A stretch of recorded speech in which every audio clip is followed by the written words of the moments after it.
Ini kan bekas juru bicara KPK ya kan. Saya itu dulu mendirikan KPK. Ini pendiri KPK ini? Ya. Irma Huta Barat itu pendiri KPK, salah satu. Sama Marsilam Simanjuntak. Nah, dalam hal ini KPK tuh seharusnya turun tanpa harus ada laporan. Ketika PC dan Ferdi mengakui memberikan uang 1 miliar kepada Baradae, lalu 500 juta kepada Kuat Ma'ruf dan 500 kepada Brib KRR, itu ada 2 miliar. LPSK. Ada 2 miliar, yang jelas saja 2 miliar rupiah itu uang yang besar. Ferdi Sambo itu gajinya 3,9 plus 21 juta. Iya. Kurang lebih 30 juta kurang lah. lebih 30 juta lah, ya. Apakah mungkin Mobilnya Lexus. kalau gaji kalian 30 juta bisa kasih uang 2 miliar? Itu di depan mata sudah jadi pengakuan, ya kan? Ada 3 orang yang mengaku diberi uang 1 miliar 500 itu yang pertama. Mobilnya banyak Lexus. Lalu cara hidup hedon, ya kan, kita ini kalau mau periksa korupsi itu biasanya kan organized crime yang sulit banget diperiksa. Tapi karena polisi ini hidupnya hedon, itu ada mobil harganya 4 miliar. Dia punya 2.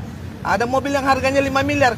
Ini kan kita sebetulnya tidak perlu menginvestigasi, dimulai dari situ saja. Rumahnya pakai lift.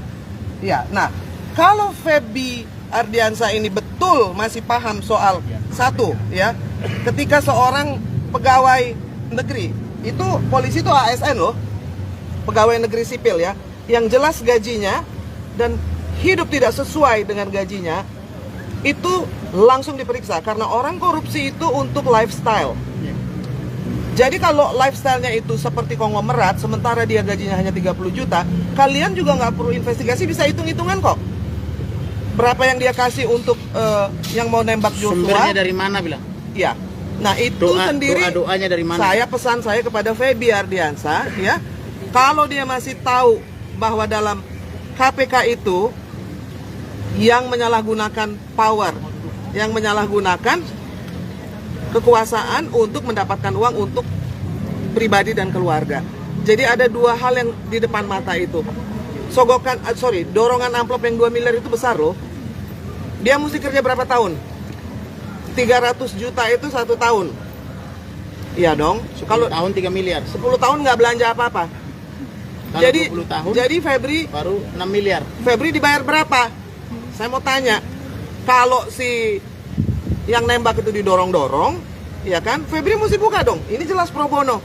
Bukan hanya tidak dibayar, cuma pro bono, kita yang bayar. Tiket ke sini pun dibayar, uang kepada Kompas pun dikembalikan oleh beliau ini. Supaya bisa bicara dengan kalian semua. Dan kita tidak kaya. Dan nggak kayak, saya kasih tahu lagi, Johnson Panjaitan itu kasnya kosong. Saya 3 bulan juga nggak kerja, tapi kan tidak ada komplain.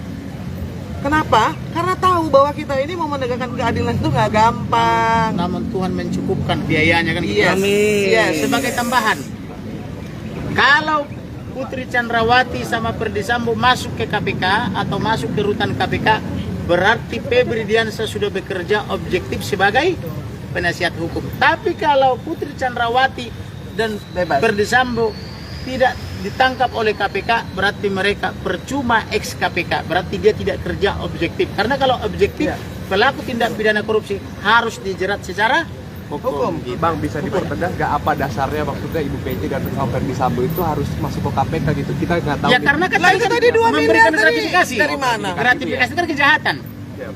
Laporannya sudah terdaftar di KPK oleh teman-teman dari Tampak. Ya, jadi tidak ada alasan lagi buat ketua advokat ya yang ex staf KPK ini untuk meragukan gitu loh kualitas daripada dugaan tindak pidana ini. Orang gratifikasi 50 juta aja ditangkap, masa gratifikasi 2 miliar? 2 miliar, yang saya tahu sebenarnya 5 miliar, tapi karena mereka mengakui 2 miliar, ya 2 miliar aja kita ikuti. Di luar yang ke apa ya? Yang ke LPSK ya. Kalau laporan intelijen ke saya 5 miliar. Dan masih ada rekening di Bank BCA atas nama yang tidak bicara, yang AAUU. Belum diperiksa. Gagu. Dan rekan Febri Ardiansa mengatakan bahwa dia tidak akan menyalahkan yang benar dan membenarkan yang salah. Dan akan berlaku objektif. Mulailah dari temuan adanya dugaan suap. Karena suap itu juga korupsi. Karena uang yang ada endorsement dari pemuka agama, ada Pelita Gilbert soal kejujuran PC bilang boleh. Nah, jadi begini, soal pemuka agama begini. Pemuka agama ini belum tentu orangnya benar. Karena bisa saja dia misalnya selama ini dapat perpuluhan. Kita kan tidak tahu, kita menduga ya. Bisa saja katanya jangan-jangan. Nah, ketika kehilangan jemaat bisa juga mengalami kerugian material dan imaterial. Tetapi kalau pemuka agama bertindak layaknya penasihat hukum, maka menurut saya tanggalkan jubah keagamanmu, turunlah menjadi pengacara. Untuk bisa menjadi penasihat hukum, maka pertama sarjana hukum, kedua ikut PKPA, pendidikan khusus profesi advokat, habis itu ujian, habis itu disumpah, punya berita acara sumpah, punya kartu anggota organisasi, maka jadilah pembela Ferdy Sambo. Tetapi kalau dia pemuka agama dengan title misalnya STH atau apapun namanya atau sarjana agama, tapi berlaku seperti pembela dan sudah berani menjustifikasi bahwa almarhum katanya memperkosa, berarti dia kesurupan roh. Ada roh yang masuk ke dia dan roh itu berbicara pelakunya adalah almarhum gitu. Jadi oleh karena itu kita doakan dia supaya dia tidak terus-menerus kesurupan roh. Oke. Warga Tagospo. Info berada di sekitar warga.